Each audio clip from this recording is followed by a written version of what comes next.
Hugo Boss, bienvenue sur ma chaîne, encore une fois, nouvelle vidéo.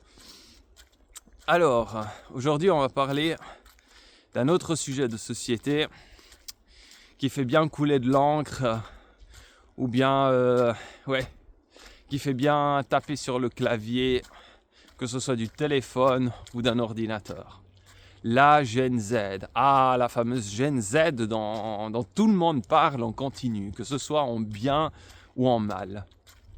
Alors, étant donné que je ne fais presque tout juste pas partie de cette génération, je suis un millénial, eh bien, j'ai pensé que ça pouvait être une bonne idée de parler un petit peu de cette fameuse Gen Z. Qu'est-ce que je pense de cette génération Z?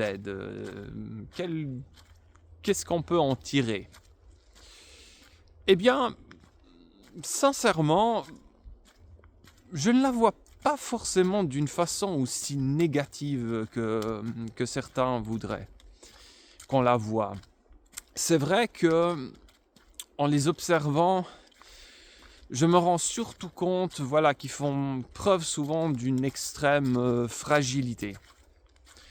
Ils sont assez fragiles, des fois assez susceptibles et caractériels.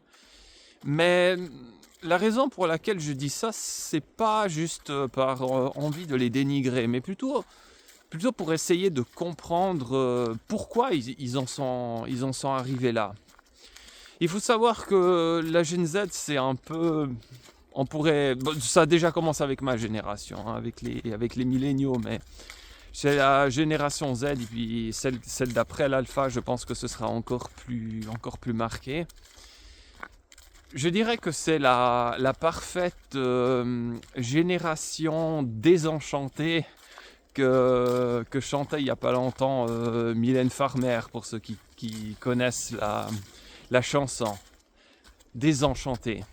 Oui, je pense que c'est une génération malheureusement assez désenchantée parce que ils sont nés souvent dans des familles dysfonctionnelles, des familles où le taux de divorce est presque devenu la norme, beaucoup de bagarres entre les parents, eux là au milieu, les parents qui souvent ont été très absents sous tous les points de vue, déjà de par leur présence physique, parce qu'ils travaillent beaucoup. Ça devient de plus en plus difficile pour les parents qu'il y en ait au moins un qui reste un peu à la maison, parce que il y a une érosion du pouvoir d'achat, et donc les deux membres de la famille sont obligés de travailler. Ça, en tout cas, c'est la réalité suisse, en tout cas, parce que en Suisse, à moins que vous ayez un salaire mirobolant, c'est tout simplement impossible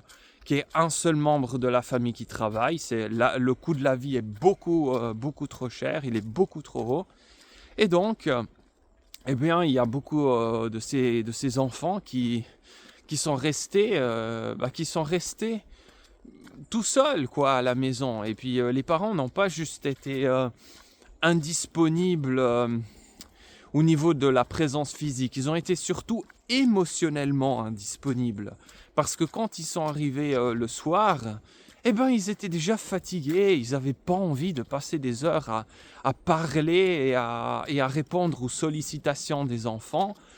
Quand la Gen Z était plus jeune, Maintenant, ils commencent déjà à être adultes, mais quand ils étaient enfants, ils voulaient tout simplement de l'attention, comme veulent tous les enfants. Et je pense que tout simplement, ils en ont pas assez reçu. Les parents étaient trop émotionnellement indisponibles. Et ça a eu un impact extrêmement grave après pour leur développement. Et donc, souvent, ce sont justement une génération qui est assez souvent assez triste, qui est assez susceptible à toutes sortes d'addictions, en particulier le téléphone, mais pas que. C'est une génération que je vois aussi, la plupart, ils se nourrissent extrêmement mal, par exemple. Ils se nourrissent très mal, ils prennent beaucoup de nourriture transformée. Et c'est aussi une génération, je le remarque de temps en temps, c'est pas toujours le cas, mais ouais, des fois qui fait beaucoup plus vieux que son âge aussi. Justement à cause de ce style de vie. À cause d'un vide intérieur dû à des parents qui n'ont pas suffisamment été là pour eux et un mode de vie malsain, quoi. On y ajoute aussi le monde du travail qui devient complètement pourri. Et voilà, vous avez une génération effectivement totalement désenchantée, quoi. Totalement triste, pessimiste et quelque part qui s'est déjà résignée. On a une augmentation aussi du phénomène des hikikomori, justement, des gens qui sont derrière leur ordinateur et qui ont abandonné tout simplement avant même d'avoir commencé. Quand je vois ces hikikomori, ça me fait penser un petit peu à ces baleines, à ces cétacés qui se laissent mourir sur les plages, et parce que apparemment il y a une pollution sonore qu'elles trouvent insupportable, et puis elles finissent quelque part par s'échouer sur les rives et se laisser mourir. Et quand je vois les hikikomori, ça me fait penser exactement ça. Ça me fait penser à ces baleines qui s'échouent sur la rive pour se laisser mourir. Et je trouve sincèrement que c'est extrêmement inquiétant comme phénomène. Maintenant, je trouve aussi qu'ils ont... je pense qu'ils ont aussi des côtés positifs.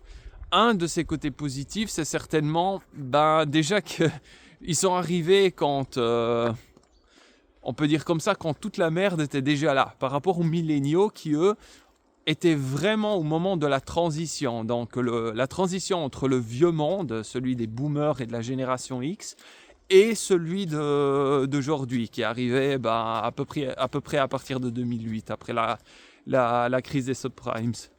Donc la génération Z, elle n'a même pas connu ça. Elle est arrivée, c'était déjà le bordel total. Donc quelque part, ça peut constituer sa force. Parce que dès le début, elle a dû faire face à l'adversité. Elle n'a pas eu une grande désillusion comme l'ont eu par exemple les milléniaux, ceux de ma génération. Donc ça peut être un point fort si c'est bien utilisé, parce que ça développe beaucoup ce qu'on pourrait appeler la résilience. Donc la capacité de rester calme en faisant face à l'adversité.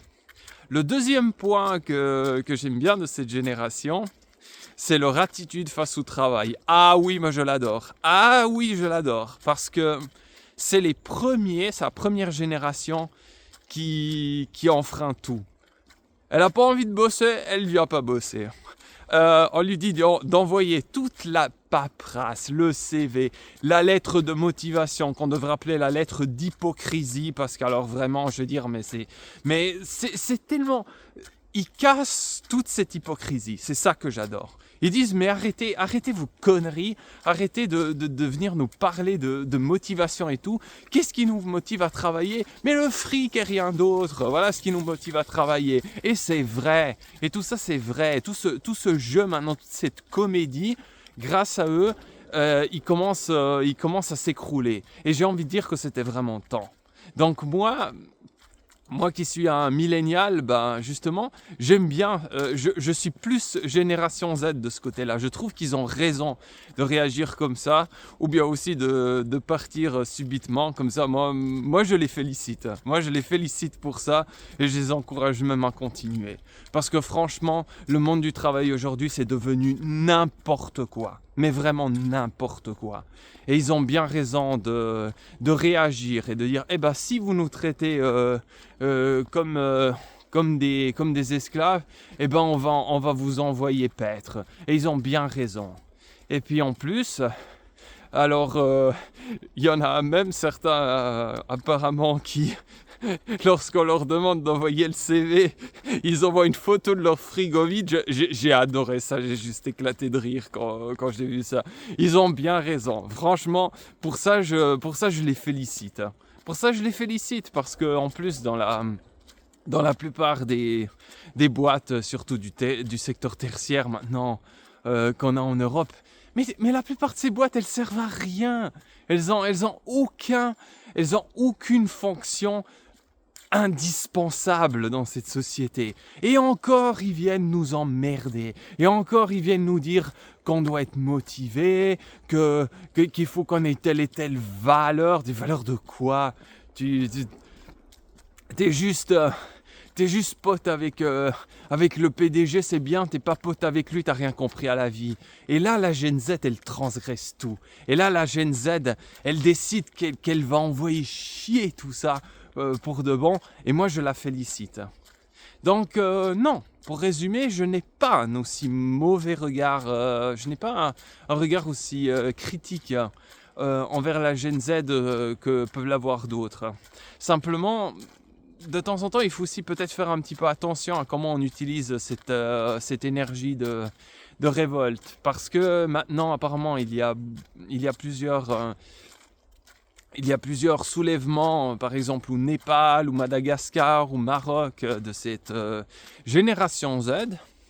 Ce serait curieux de savoir si c'est vraiment aussi spontané que ça, ou bien si c'est une autre série dite de révolution de couleurs, comme le printemps arabe, le coup d'État en Yougoslavie, à Belgrade, ou encore la révolution des roses en Géorgie, ainsi de suite.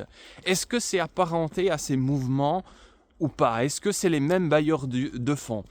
Sincèrement, je ne peux pas encore répondre à cette question. Je n'ai pas encore assez d'informations pour répondre à cette question.